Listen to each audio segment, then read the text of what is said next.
will make a man sell his soul to the devil. And I would for about 2 cents. I guess nobody heard.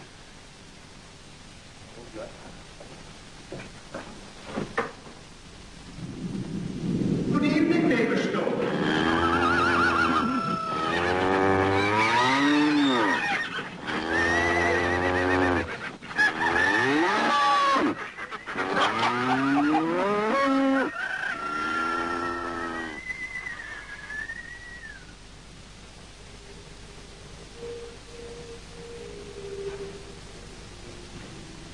Who are you? My name is Scratch. I often go by that name in New England. I don't have any business with you.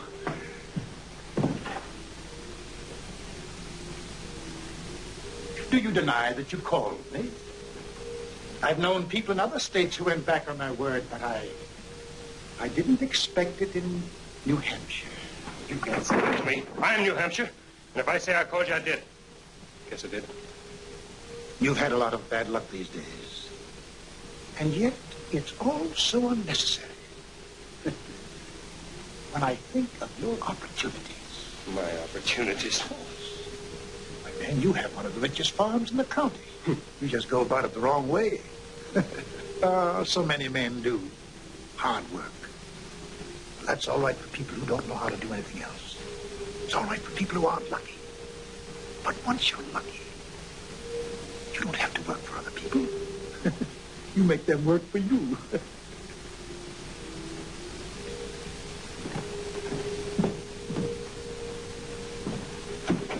Well, mister, that sounds all right.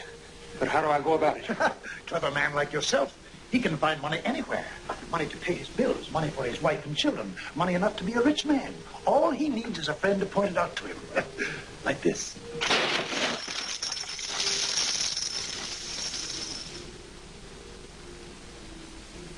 Isn't real. It can't be. No, wait. Touch it. Touch it. Feel it with your hand.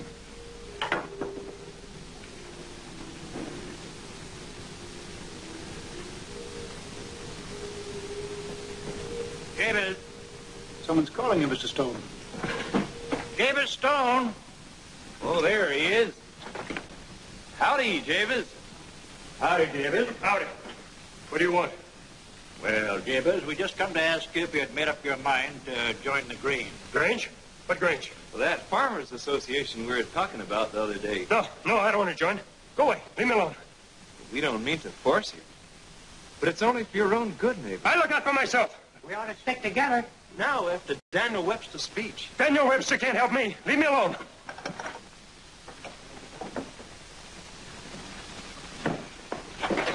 Tell me, where did it come from? You know the old story? The Hessian wagon train that was ambushed on its way to Saratoga. Some of the gold has been buried under your barn. Yes. Why shouldn't it? Yes, of course. People forgot, or the man who knew about it died well. You know how these things happen. It's mine. It's mine. Yes, that's right, Mr. Stone. Oh, there is just one little formality. I would like your signature here. See? And when it's done for 7 years. It's our usual form. Of course, we can take up the question of renewal in due time. What does it mean here about my soul? Why should that worry you? Soul is nothing. Can you see it, smell it, touch it? No. This soul, your soul, are nothing against 7 years of good luck. You'll have money and all that money can buy. Upon my word, neighbor Stone, if it were not for my firm's reputation in generous dealing, I... No. Give it to me outside. I'm afraid I'll have to prick your finger, neighbor Stone. But what's a little pain to a lucky man?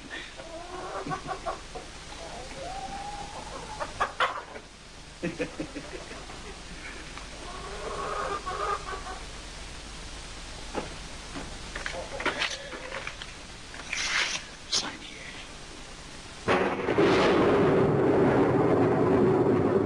Afraid? No.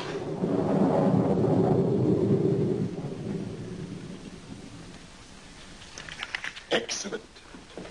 A firm, fair signature. One that will last till doomsday.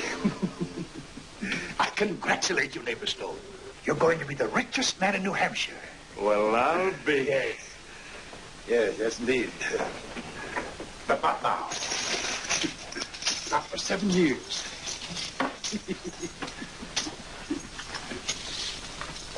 By the way, I almost forgot. What is the date? April 7th. 1840. That would take us up to the 7th day of April. 1847. Just to remind you. Though, of course, we'll be seeing each other in the interim. Ah, what a beautiful sunset.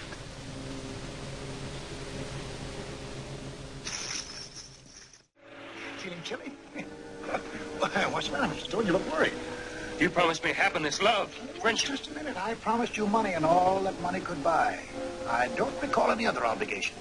But, well, let's look at the contract, huh? Sherman, Slatterly, Stevens. I can cross him off the list. Advisor Stevens. Yes, he's an old customer.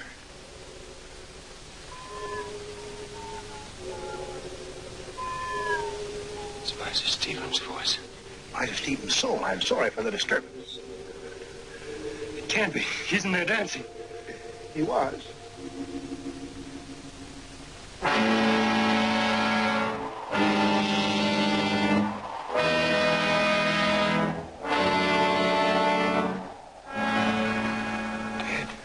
In the midst of life, one really hates to close these long-standing accounts. But business is business. Do they all look like Moors? Well, the ones I get usually do, yeah. They're all so small. Small? Oh, I see what you mean. Why, they vary. Now, a man like Daniel Webster, if I ever got hold of him, I wouldn't be able to keep him in my pocket. I'd have to have a special box built for him. Even so, I imagine the wing spread would be astonishing.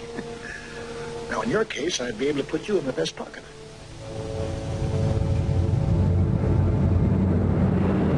No, my time isn't up yet.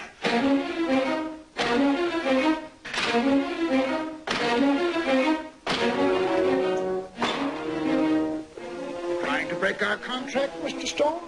Through with you. What a headstrong fellow. I guess you're quite prepared to suffer the consequences. My time isn't up yet. But you violated Clause 5 of our contract. I could collect right now if I chose. Oh, no, not now. I have so many things to make up for. Suddenly you seem quite desperate, Mr. Stone. You know I'm a generous man. I'm always open to reason.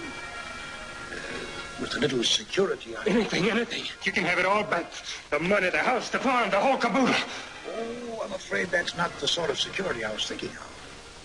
You see, there's that promising little fellow, your son. Oh, no. Not my son. Not him. I'd rather go with it now, no matter what happens to me. It's not fair to bargain with you now. I'll give you until midnight. Until midnight, Mr. Stone, but not 1 minute more. Oh, come now. Just because you sold your soul to the devil, that needn't make you a teetotaler. Hurry, Mr. Webster, hurry while you still have time. No. I never left a jug or a case half finished in all my life. Come in.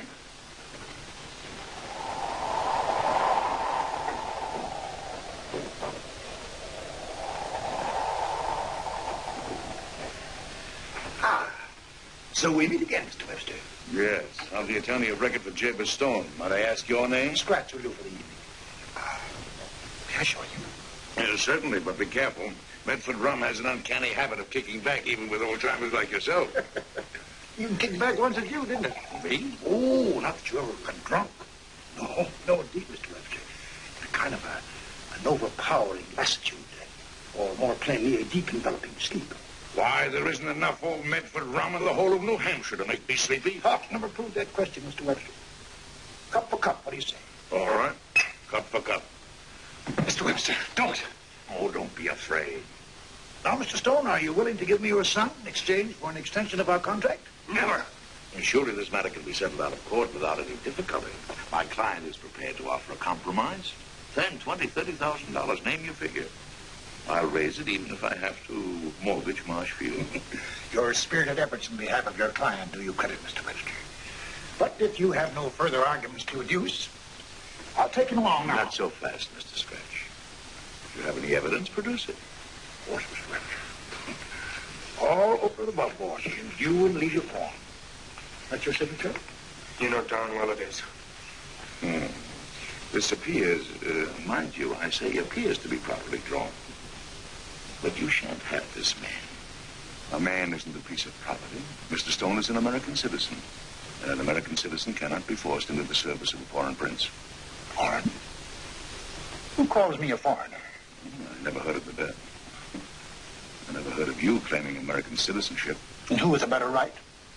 When the first wrong was done to the first Indian, I was there. When the first slaver put out for the Congo, I stood on the deck. Am I not still spoken of in every church in New England? It's true, the North claims me for a Southerner and the South for a Northerner, but I'm neither. Tell the truth, Mr. Webster, though I don't like to boast of it. My name is older in the country than yours. And I stand on the Constitution. I demand a trial for my client. You mean a jury trial? I do. If I can't win this case with a jury, you'll have me too. If two New Hampshire men aren't a match for the devil, we better give the country back to the Indians. Very well. You shall have your way, Mr. Webster. But you'll have to admit that this is hardly the case for an ordinary jury. Be it the quick or the dead. So it be an American judge and an American jury. Quick or the dead? You have said. May the better man win, Mr. Webster. I'll drink to that, Mr. Scratch.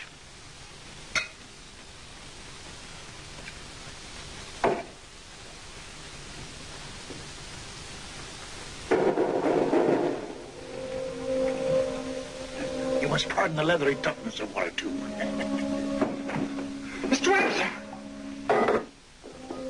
Captain Kidd, he killed men for gold. Simon Girty, the renegade, he burned men for gold. Governor Dale, he broke men on the wheel. Asa, Black Monk, he choked to death. Lloyd Ireson and Steve Bonnet, the fiendish butchers. Walter Butler, king of the massacre. Big and Little Hart, robbers and murderers. Teach the cutthroat. Morton, the vicious lawyer. And General Benedict Arnold. You remember him, no doubt. The jury of the damned. Dastards, liars, traitors, knaves. This is monstrous. You asked for a jury trial, Mr. Webster. Your suggestion. The quick or the dead? I asked for a fair trial.